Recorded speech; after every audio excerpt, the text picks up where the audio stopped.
नमस्कार, हम डिम्पल मिश्रा स्वागत करते हैं सबके अपन चैनल भारत लोकगीत पे।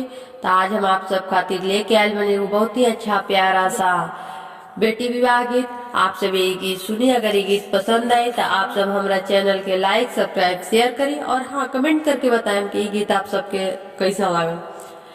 किया बरियातिया आजा मगड़ जाई हो, अरे किया बरियातिया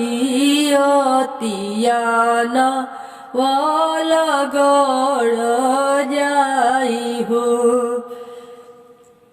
किया बरियातिया आजा मगड़ जाई हो, अरे किया बरियातिया ना लगड़ जाई हो। नाही बरियातिया आजा मगड़ जाई हो, अरे नाही बरियातिया लगड़ जाई हो। अरे ई बरियातिया गोरखपुर जाई हो, अरे ई बरियातिया गोरखपुर आई हो। अरे जहाँ कमन हो बेटी रहेली कुमारी हो, अरे जहाँ कमनी हो बेटी रहेली कुमारी हो। बैठेले कवानी पापा ताराई बिछाई हो, अरे कोरावा कवानी हो बेटी बैठे मानी मारी हो, अरे कोरावा कवानी हो बेटी बैठे मानी मारी हो।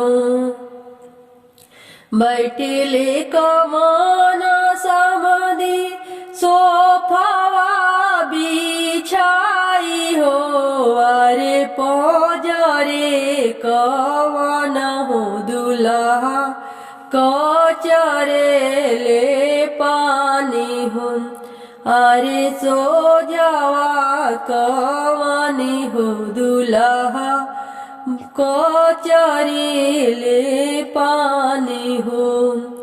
हंसेले कवाना दुल्हा बीरावा थमावे हो, अरे हंसेले कवाना दुल्हा बीरावा थमावे हो, अरे लाजे हो कमान बेटी बीरवना थामे हो, अरे लाजे हो कवानी हो बेटी बीरवना थामे हो।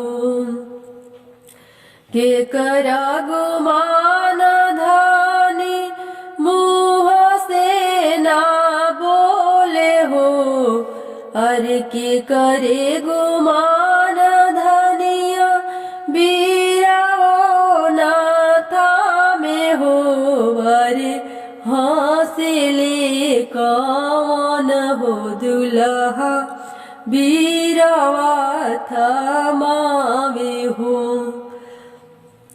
बाबा के गुमाने प्रभु मोह से ना बोले हो, अरे बाबा के गुमाने प्रभु मोह से ना बोले हो, अरे भैया के गुमाने प्रभु बीरवना थामे हो, अरे भैया के गुमाने प्रभु बीरो न थामे हो।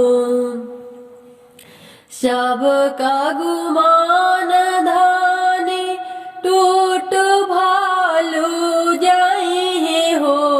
अरे सबका गुमान धानी टूट भाले जाई हो। अरे हमारो गुमान धनिया जिंदगी निभाई हो। अरे हमारो गुमान धनिया जिंदगी निभाई हो। किया बरियातिया आजा मगड़ जाई हो। अरे किया बरियातिया न वो लगा